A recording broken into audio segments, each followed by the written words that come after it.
Ladies and gentlemen, welcome to Talk Spicy. I'm Coach Gene Clemens. Thank you for joining me wherever you are joining me. Rate the show, comment, agree, disagree. But whatever you do, keep it spicy. 5-star ratings are appreciated. If you're joining me on the YouTube channel, make sure you like, make sure you subscribe. All I can say is I'm happy that this part of the drama is over. I'm happy that I no longer have to hear about Justin Fields being traded.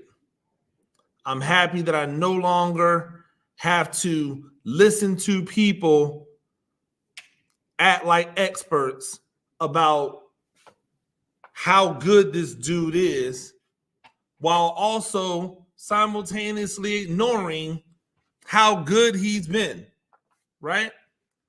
I'm okay with criticism. I think sometimes people believe that we're not okay with criticism, but the truth is that I don't think that criticism is a bad thing. But I do believe when you are purposely disrespecting people, that's a problem, right? Criticism is not a problem. Disrespect is. Well, what do I mean? We listen to all of these people talk about the legends of the game and how they played the game and the way that the game was played at the quarterback position forever.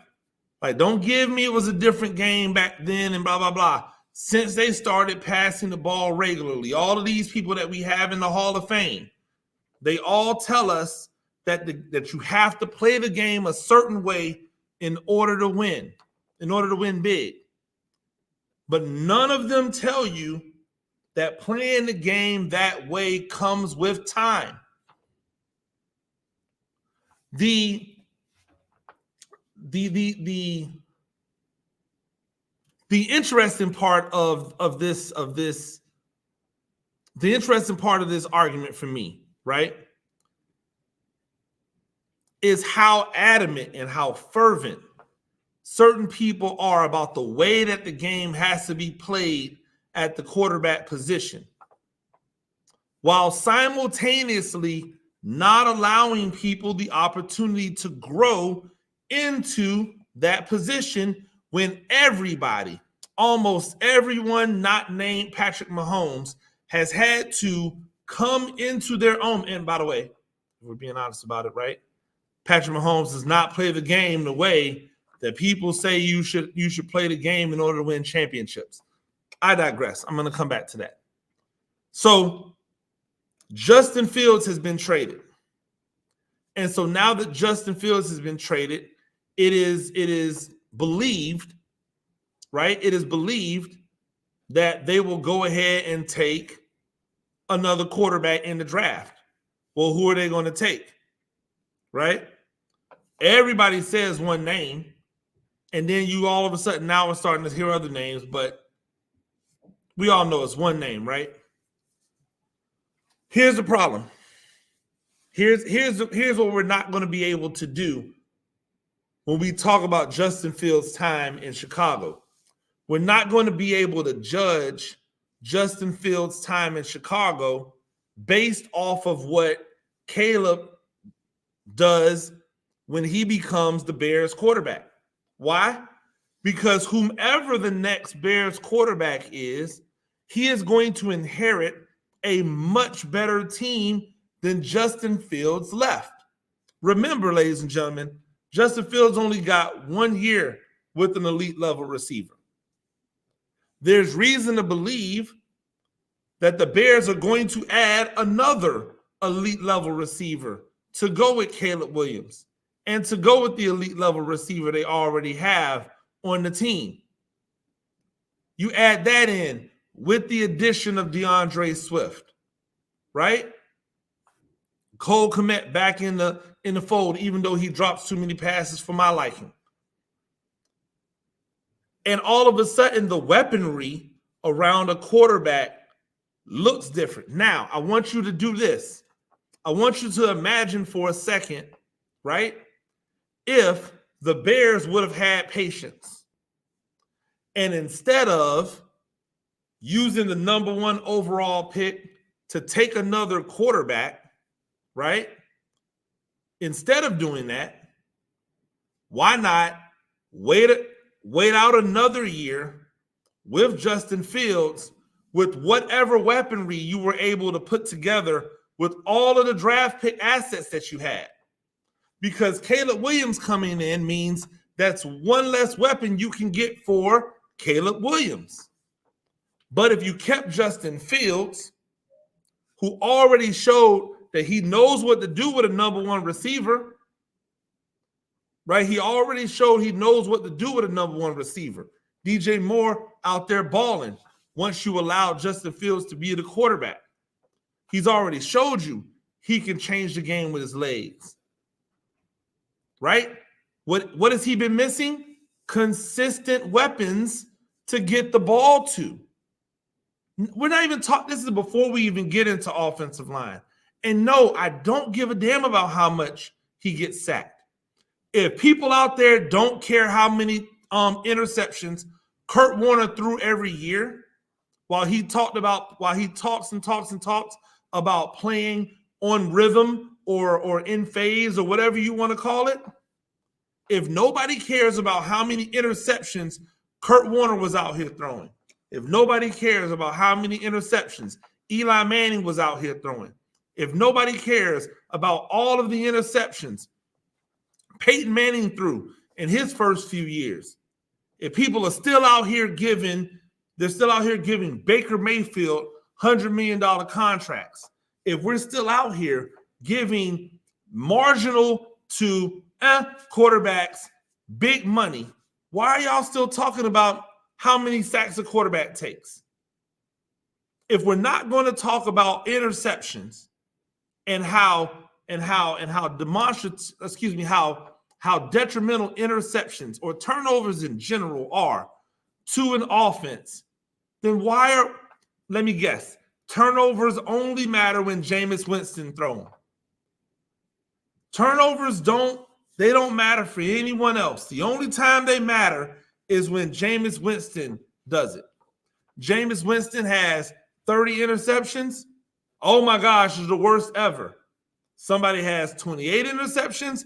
Oh, it's not that bad. Especially when you consider that they had the 28 interceptions, but they didn't have all of the touchdowns that Jameis Winston had. They didn't have the 5,000 yards that Jameis Winston has. But turnovers only matter when we're talking about J-Boo wins.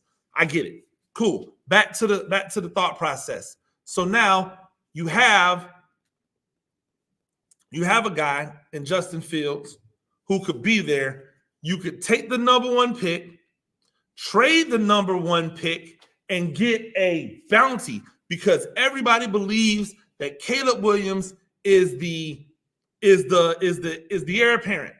I don't necessarily think so. We'll talk about that in another episode. But if everybody wants him so bad, right, that people want him so bad that they're willing to take J.J. McCarthy in the first round. They're willing to take Drake May in the first round as consolations. If they love them so much, let them run up there to go get them. I would trade the first pick and trade down a few picks and collect another first-round pick next year. Then I would trade that pick down again a few picks and trade next year for another first-round pick next year. By the time I was done trading down, because I have 2 top 10 picks, I would have 4 to 5 number 1 picks next year. Then you know what I would do with all of the picks that I also have this year, because I didn't just get another first. I got like a third or a second or something like that. You know what I would do? I just start stacking talent. This draft is full of so many receivers that if you don't get Marvin Harrison Jr., if you don't get Malik Neighbors, if you don't get Rome Odunze, you still could come away with killers. And I put all of those weapons around, right? I put all those weapons around Fields. And I allow Fields to rock out. And guess what happens? Because I have all of this young talent around Fields, guess who I don't have to pay? I don't have to pay big money to this young talent. For how long? For 4 years. And now, for 4 years, I don't have to pay them big money. So now when I have to pay Fields next year, if he balls out, it's not going to kill us on the salary cap. Why? Because the 4-year contract that I'm going to give Fields, right, is going to expire when it's time to give all the contracts to the other guys. I digress. Let's say that we put all of this talent around Justin Fields this year in year number 4, and he doesn't ball out. He doesn't do what he needs to do. You have all the ammunition in the world to go and get who? Shedeur Sanders, whom I believe is the best talent of all of these quarterbacks that are coming out. This year, last year, this year, next year, the year after next. Shedeur Sanders is going to come out as one of the most polished and pro-ready quarterbacks we have ever seen come out. Sorry, it's not Andrew Luck. I know y'all wanted it to be, but it's not. Andrew Luck had a ton of holes in his game. He threw 1 billion interceptions. He couldn't read defenses as well. Just because he's smart in the classroom doesn't make him a rocket scientist on the football field. He did a lot of boneheaded stuff in his first couple of years. Shedeur Sanders is going to come into the league with everything he needs. You know why? Because he's already preparing himself like he's a pro. He's been doing it ever since he's a kid. That's why they call him grown. I digress. So now you have the opportunity to either rock out with Justin Fields or go back and draft Shedeur Sanders. But let's just say that when it's time after this year, you decide, you know what? Justin Fields, I'm here for him. Let's move forward. Now, the equity that you were going to spend in securing and making sure that you had Shedeur Sanders, guess what you could do? You can use that to continue to build. Imagine being able to bring in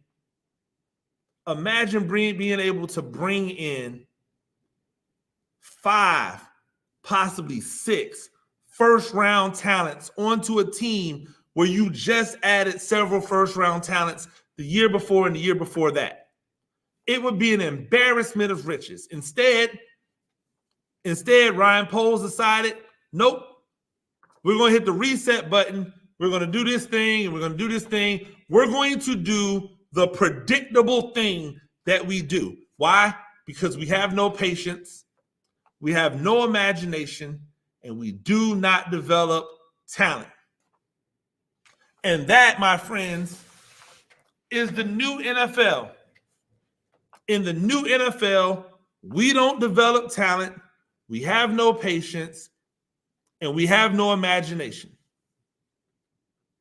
That's the NFL that we're in now, right? I want y'all to think about this. Justin Fields in his 3rd year, they've given up on him. Wilson down with the Jets, 3 years in. Well, hell, 2 years in. They gave up on him. It doesn't actually speak to the fact that maybe they didn't need to be playing anyway. In San Francisco, they gave up on a guy they never even really legitimately gave an opportunity to play. All of these guys are super young. All of these guys have opportunities. And before you people tell me, oh, well, that would be an outlier. They would be outliers. This hasn't happened before. I'm glad you brought that up, because back when the league was about patience and back when the league was about develop, you know what quarterbacks got a chance to do? They got a chance to grow. They got a chance They got a chance to learn the ropes. They got a chance to mature. Even Kurt Warner, right? In the way in which he came about his star. He didn't get to the league until 27. And even at 27, he sat a year and watched. He sat a year and watched. And then he got it popping. Right? He sat a year and watched. Then he got it popping because Trent Green got hurt. He had two really good years with a lot of interceptions, but really good years. He had one okay year. Then he fell off the map. Fell off the map for 5 years and got another opportunity to go out there and rock again. Patience, right? I'm just going to give you a list of names of people that would not have had careers. A list of people who would not have careers if after 3 years he said no thank you. He would not have had a career if after 3 years they told him, nah, you throw too many picks, you don't throw enough touchdowns, blah, blah, blah, blah, blah. He'd have been gone. In fact, Terry Bradshaw didn't really get it popping until he was 30. I'm not talking about his team, right? Let's not do that. I'm not talking about his team. Terry Bradshaw didn't really get it popping until he hit 30. 30 was the first time this man threw over 20 touchdowns. And when he was 30, he threw 28. Then he had 4 straight years of 20 touchdowns. But he also in that time, right, when he was throwing 20-plus touchdowns, he had 3 straight years of 20-plus interceptions. He was 30 years old out here throwing 20-plus interceptions a season. And yet, you will hear him say somebody doesn't have it after 1 and 2 and 3 years, like it didn't take him a long time to figure it out. But you guys will sit and tell me, oh, that was a different time. Yes, it was a different time. You know the time it was? It was a time where they had patience. Troy Aikman, we hear him all the time, right? Year 1 as a starter. Year 1, 11 starts, 9 touchdowns, 18 interceptions. Year 2, 15 starts, 11 touchdowns, 18 interceptions. Year 3, 12 starts, 11 touchdowns, 10 interceptions. Year 4, he gets it popping. 23 touchdowns, 14 interceptions. Ladies and gentlemen, that was his greatest year ever.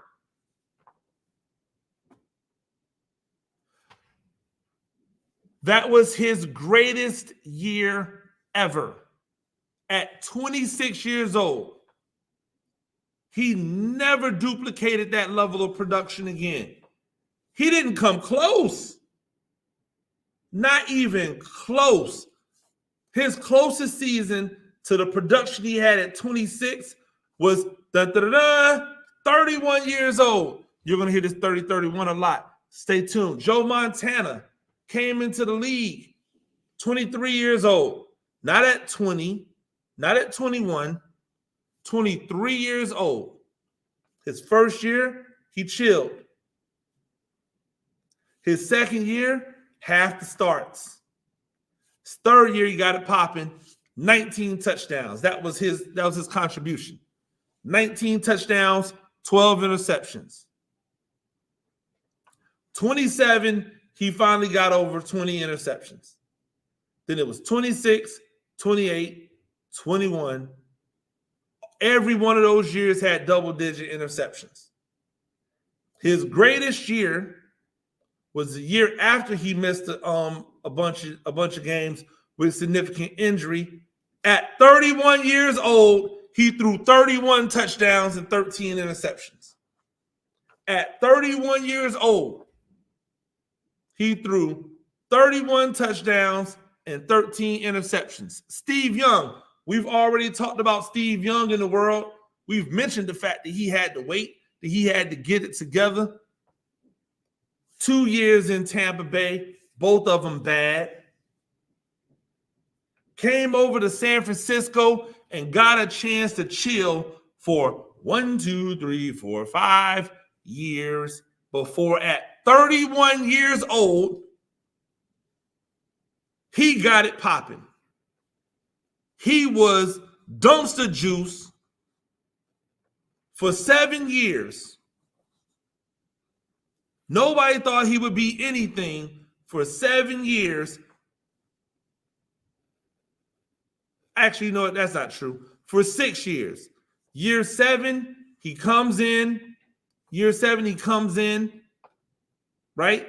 He gets 10 starts. He throws 17 touchdowns, 8 interceptions. They say we got something. 1992, at 31 years old, he gets it popping. 25 touchdowns, 7 interceptions. The next year is 29 touchdowns, 16 interceptions, 4,000 yards. Ooh.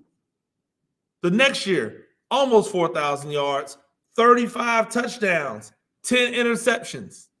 Then he has 3 years of futility until at 37 years old. This is back when you could still hit people, when you could still knock them out. At 37 years old, he has a resurgence. 36 touchdowns, 12 interceptions. John Elway. John Elway was 33 years old when he threw 25 touchdowns. Up until that point, he had only gone and thrown over 20 touchdowns once in his career. Let me show you what the touchdown and interceptions look like for one of the greatest to ever do it according to the world. 7 and 14, 18 and 15, 22 and 23. That was his first 3 years. Guess who would have been out of the league? 19 and 13, 19 and 12, 17 and 19. He's 28 years old. 18 and 18. He's 29. 15 and 14. He's 30. 13 and 12. He's 31. 10 and 17. He's 32. 33 years old is when he gets it popping. 25 and 10. Then a bad year, 16 and 10. 26 and 14. 26 and 14. 27 and 11. 22 and 10. So what are you all talking about? What are you all talking about when you keep talking about, oh, well, these people need to get it done? Who? What quarterbacks that are legends of the game are coming in and getting it popping right now? Hey, not for nothing, right? You know who did? Lamar Jackson. Lamar Jackson came in and got it popping right now.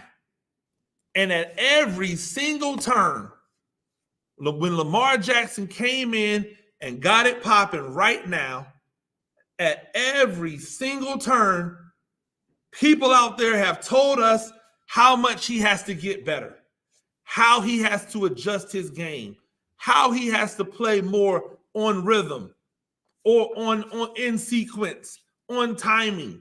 You know, all of the coded language that they use. It used to be that he had to read defenses. It used to be that he had to have more pocket presence.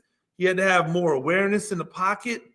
And now it's playing on rhythm. It's the same thing, right? And so now Justin Fields is going to be looked at as a bust from the Bears, right? Because next year, whomever's the quarterback is going to have infinitely more weapons to work with than Justin Fields has. And now he's with the Steelers, right? But I want y'all to think about something.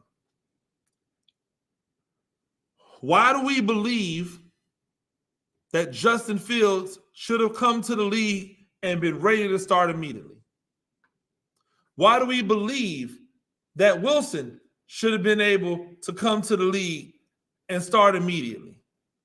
Why do we think any of these quarterbacks should be able to come to the league and start immediately? Patrick Mahomes sat for a year.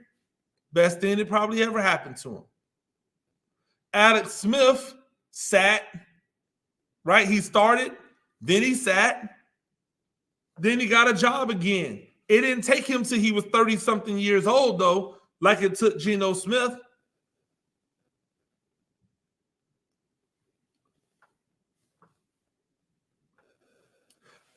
Joe Burrow got a little reprieve. Yeah, he played, he started, right? 10 games, and then he got hurt. So he had a chance to sit back and watch.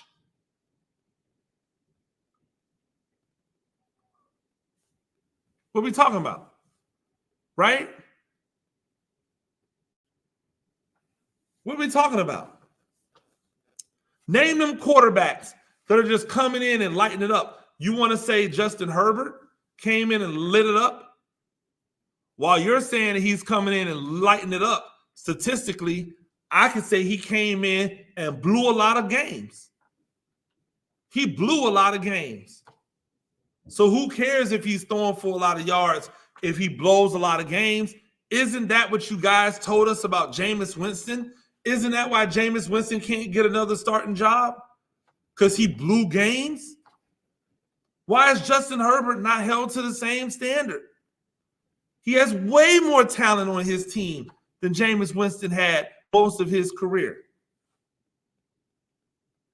Remember, Jameis Winston had Mike Evans. Period, end. Who were the other killers on this team? Where was the offensive line? Where were all this dude, Justin Herbert, had several wide receivers, several pass catchers, tight ends, running backs. Every excuse in the world made. Trevor Lawrence ain't get it popping his first year. All y'all did was blame the coach. And now we are how many years in? And his statistics look just like Daniel Jones, almost down to the wins.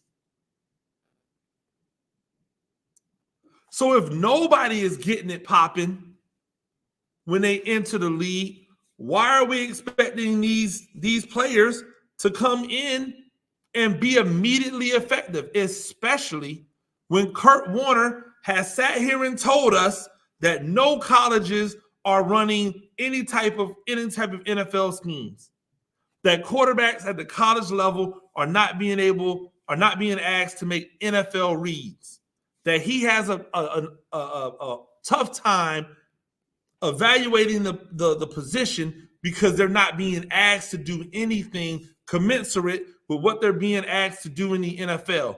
Why are we expecting them to come in and be good right now? Better yet, because this is what y'all always do. Oh, well, yeah, I'm sure that the front office knows more than you do. Well, if that's the case, then why are they so bad at this? Because if it's evident by everything that people are saying on the outside, and I have no reason to believe that they're lying, if these guys are not being, if they're not being taught and developed at the collegiate level for the NFL, then why are they not developing them in the NFL?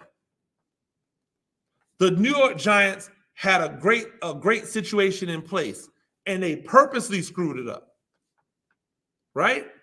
The Buffalo Bills had that same great things in place. They purposely screwed it up.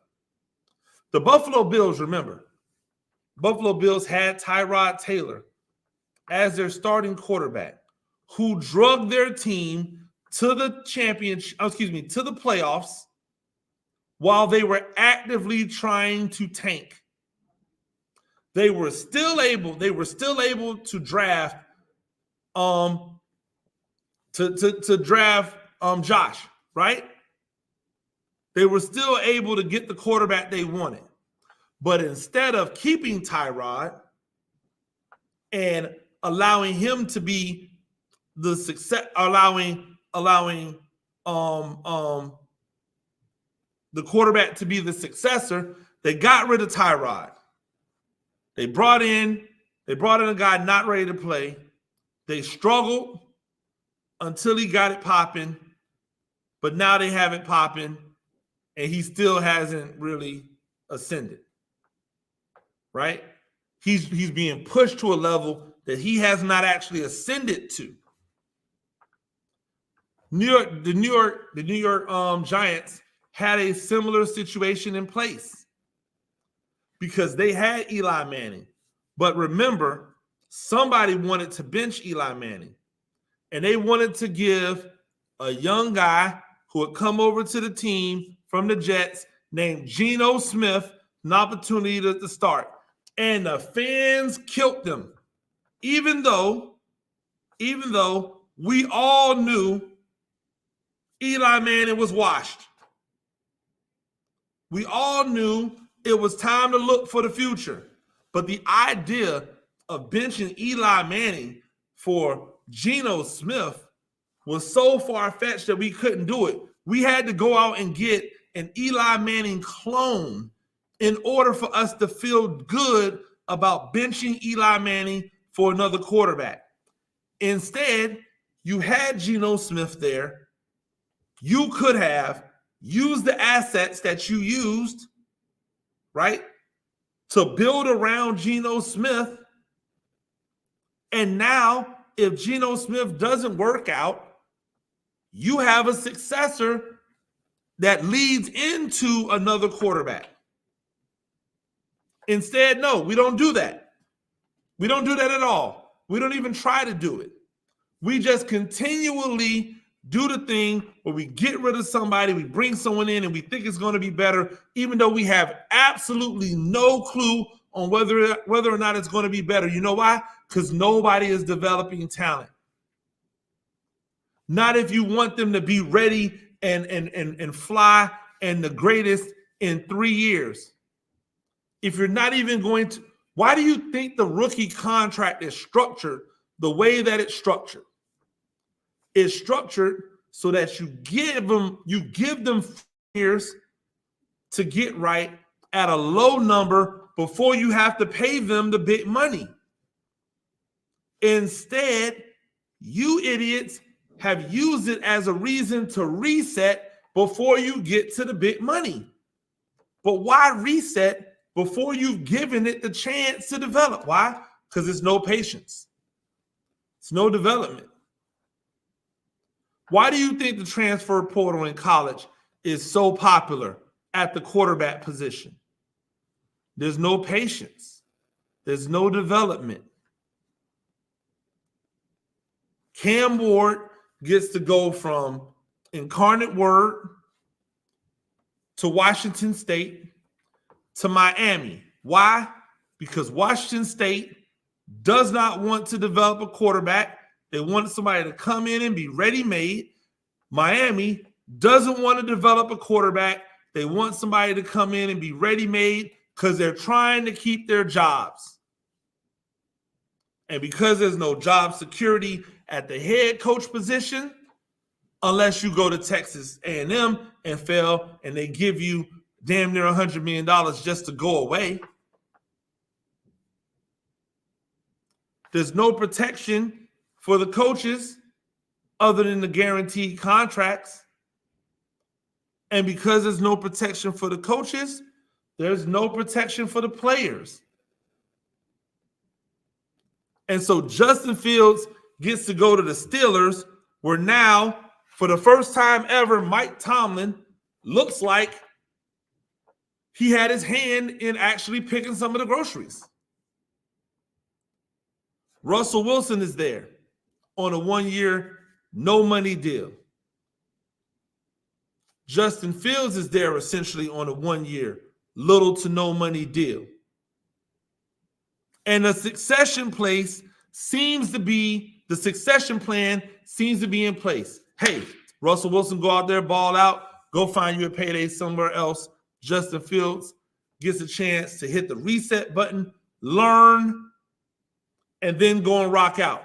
Who says no? Terry Bradshaw? Because he was given all the time in the world to be horrible. And don't give me back in the day.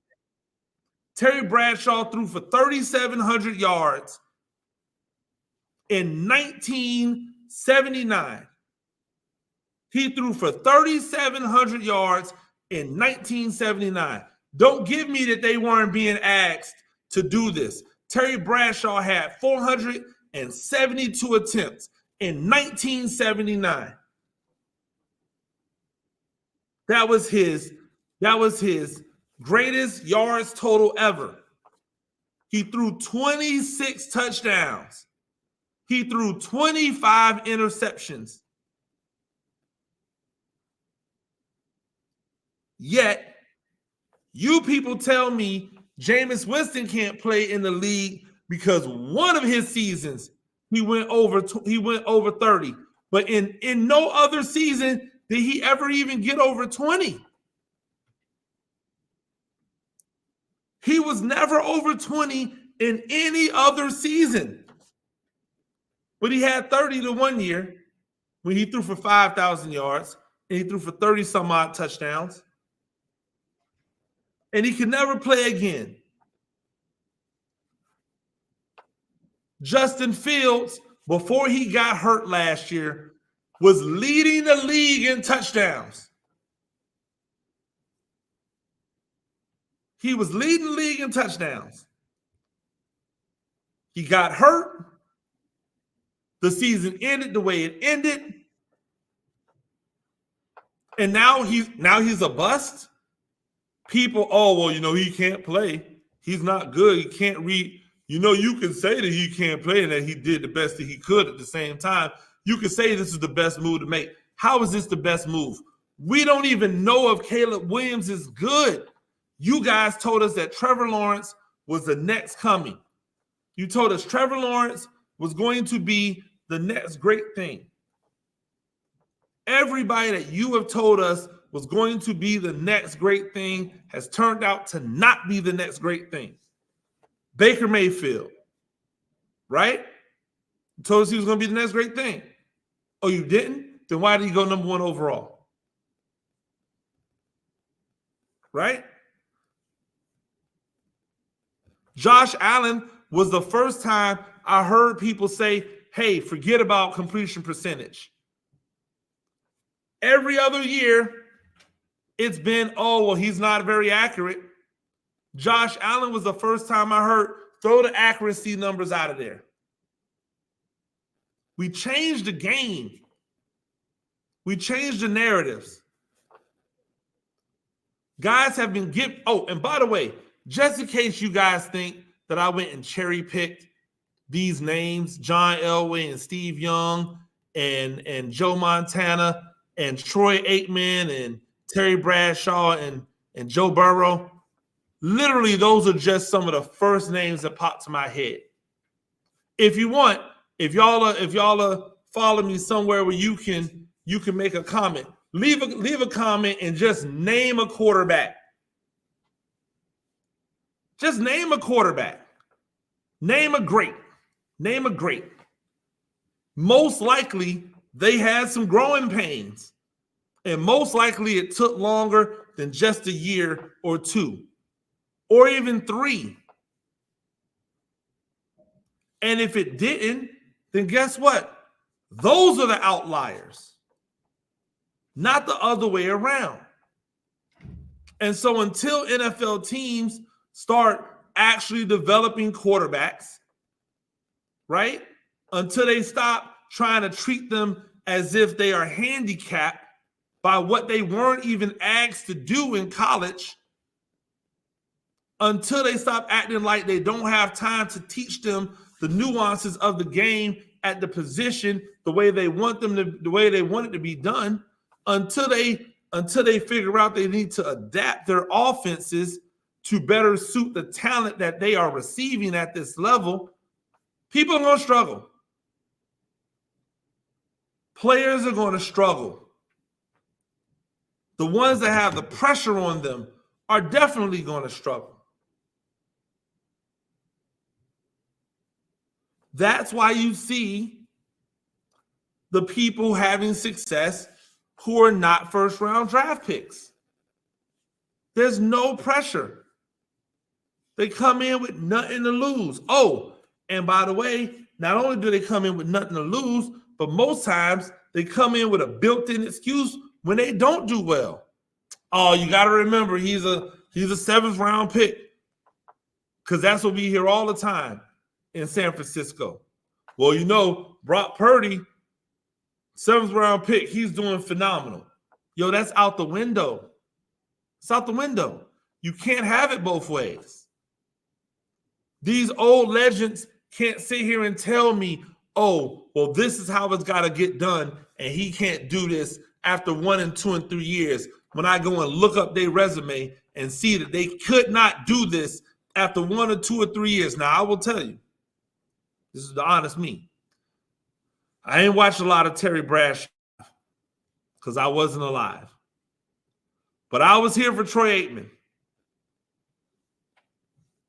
And I was here for John Elway. Not all of them, you know, but I was here for the predominance of their. I was here for all of Steve Young. I was here for Joe Montana. Right? The luminaries of the game, the guys that are held to the highest extent, the guys who are considered to be legends, they don't get a pass while they're over here kicking the back end of 23-year-olds and 24-year-olds. Yo, are y'all not even aware that Justin Fields, of how old Justin Fields is? Like, you would think that Justin Fields was 29, 30 years old, the way that people talk. This man just turned 25. So if Kurt Warner can get it popping at 27, excuse me, not 27, if he can get it popping at 28, if he can then have a lull and get it popping again at what, 35, Justin Fields doesn't have a lot of time. Who says that you have to sign these quarterbacks to these massive deals just because that's quote unquote the going rate? No. Hey, we like you, but based off your performance, this is what we're prepared to offer you. And if you don't want this, then hey, guess what? It's cool. Go get it somewhere else. But this idea that we don't even, we talk out of both sides of our mouths. We say Zach Wilson's bad, right? We say Zach Wilson can't play. After 3 seasons, after 2 seasons, right? They go out and they give away all of these assets, right? They go and give away all the assets to go and get an 87-year-old Aaron Rodgers. They give all of these assets away to get a super old Aaron Rodgers. They pay him all this money, right? Super old, giving up assets, all this money. Imagine if they had used all of those resources to continue to build a team around Zach Wilson on a rookie deal.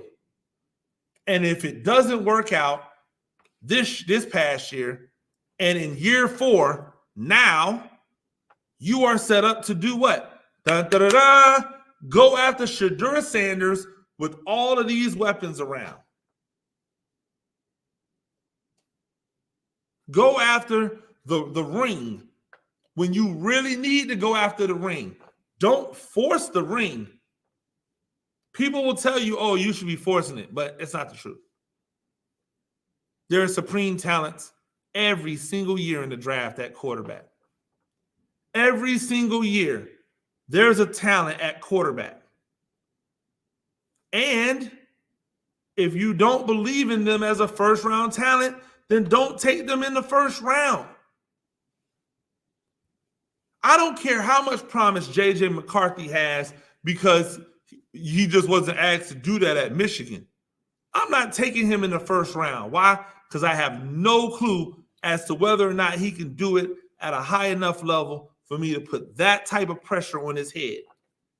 And for me to pass up a defensive end, an outside linebacker, an offensive lineman, a running back, a tight end, a wide receiver, a cornerback, a safety that could be better than he is right now. First round draft picks are for right now guys.